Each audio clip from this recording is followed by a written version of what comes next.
Silence does not mean shutting your mouth silence. What is being referred to as silence or nishabd? One cannot do this. One can become this. See if you can articulate the same things that you're saying with half the number of words. Suddenly you will become extremely conscious of everything.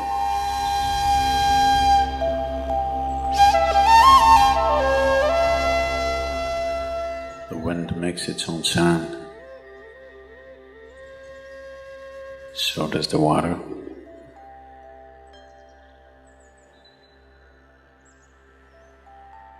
So does the earth.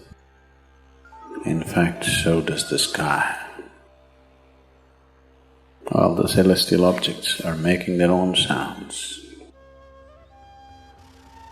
There are sounds of pain, sounds of pleasure, sounds of misery, sounds of joy. For everything there is a sound. In human life, it's very true. Sounds of life, and there are sounds of death, and there are even sounds of silence.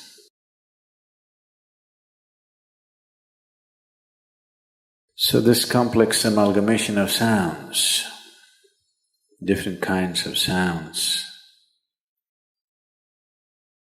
creates different intent, different levels of compulsiveness, different levels of bondage, and different possibilities of entanglement.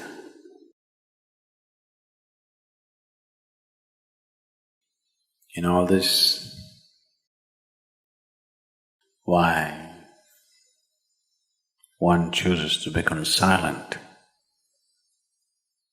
Silence is not a way of denying yourself life. It is not even about denying yourself articulation. Silence is about moving from compulsiveness to consciousness. All sounds represent different forms and different dimensions of compulsiveness. When one chooses to become conscious, not be entangled in the compulsive nature of the existence, he naturally chooses to become silent. Silence does not mean shutting your mouth silence, plugging your ears silence. You can sing in silence. You can dance in silence. You can even speak in silence. You can even scream in silence. You don't try.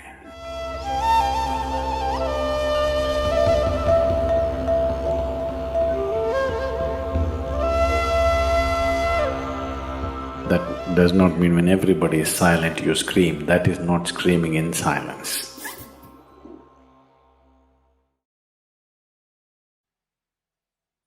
Because sound is of the surface, silence is of the core. It is only the surface which makes the sound. See, now the water is hitting the surface and making the sound. Deep down, there is no sound. That is so with life. On the surface, it is a very complex mesh of sounds, a maze of sounds happening. But at the core, there is no sound. There is no word for no sound in English language. We call it nishabd. That means absence of sound, a total absence of sound. Absence of sound means absence of reverberation. Absence of reverberation means absence of life. Absence of life means absence of creation. Absence of creation means absence of the Creator too. So a space which is beyond creation and Creator, a dimension which is beyond life and death, that is what is being referred to as silence or nishabd.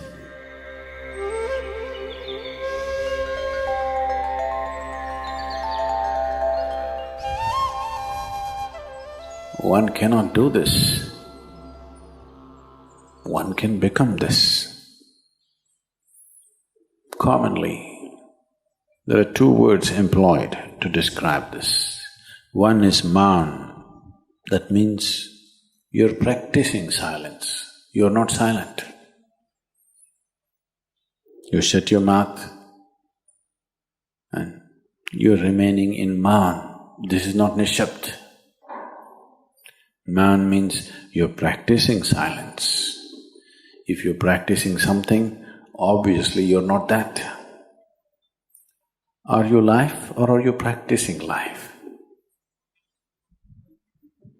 I'm asking you. Are you life or are you practicing life?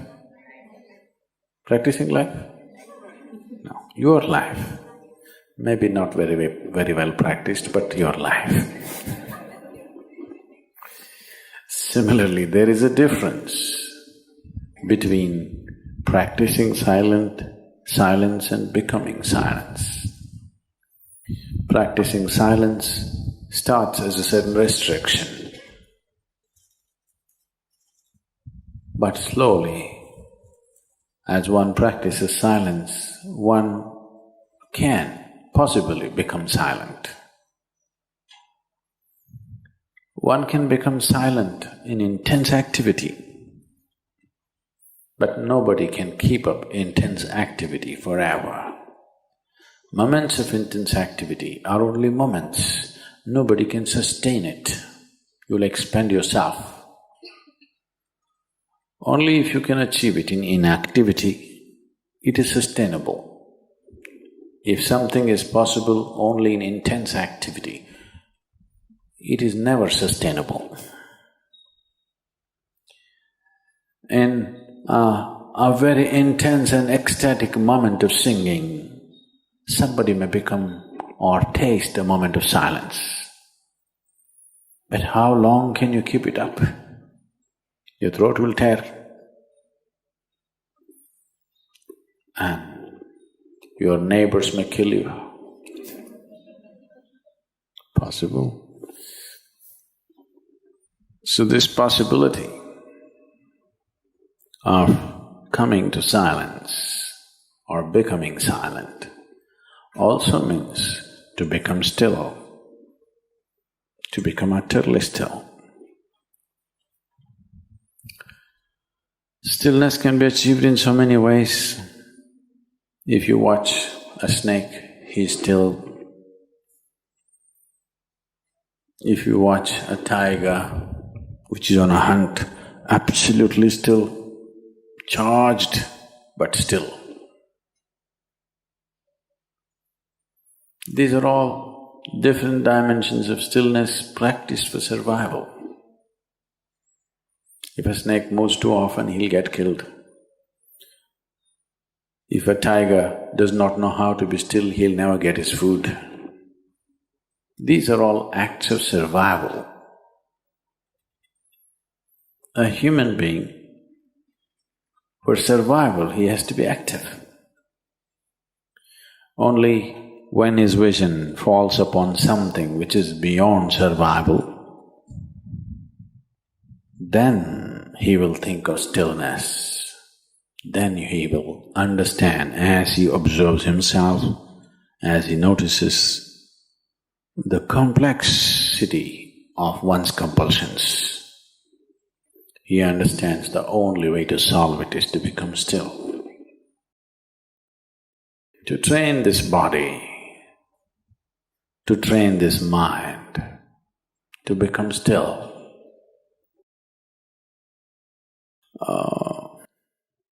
Takes some effort.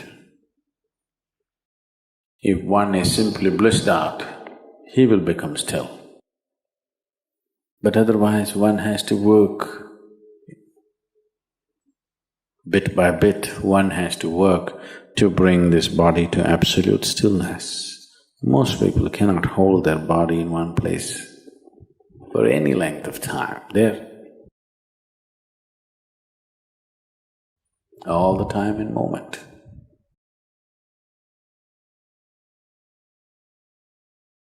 As it is said, a man is ill only because he does not know how to be still. Because in stillness, you're in touch with a dimension way beyond creation. Once one is in touch with that, there is no such thing as illness. If I sit here and the body rots and falls down, still there is no illness, it's just there. Because in fact, when one becomes utterly still, he may not be able to hold on to the body unless he learns the tricks, the mechanism of the body.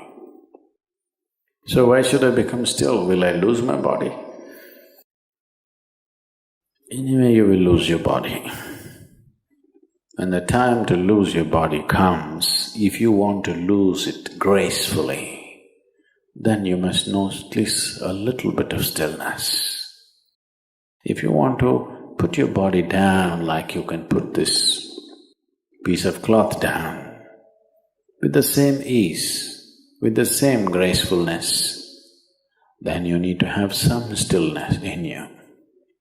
Otherwise, you and your body, you have to be torn apart, which is an ugly thing to do.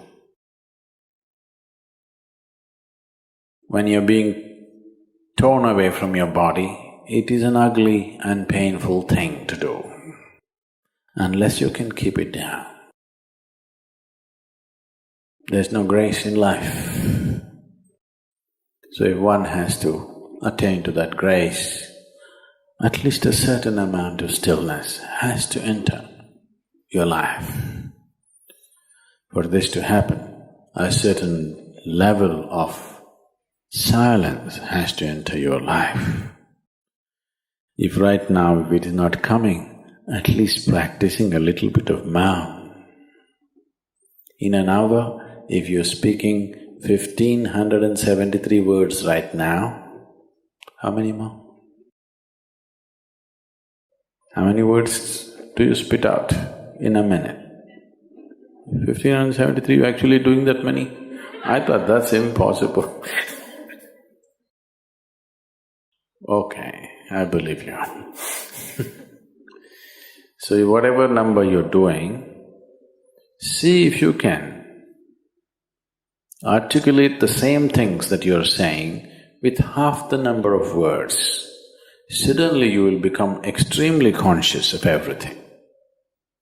Right now, our oral diarrhea is happening. If you're doing 1573, it's diarrhea, okay.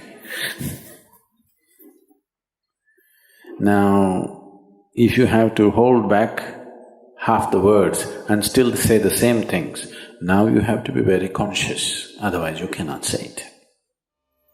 Just try this and see. Tomorrow, one day. In an hour, normally what number of words you utter, make it half. Don't curtail your activity, still say the same things. But with half the words, how wonderful the whole world will feel, you know.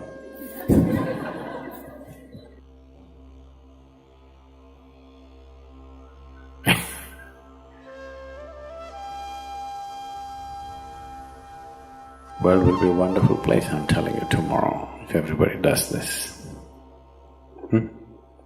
Many marriages will be saved.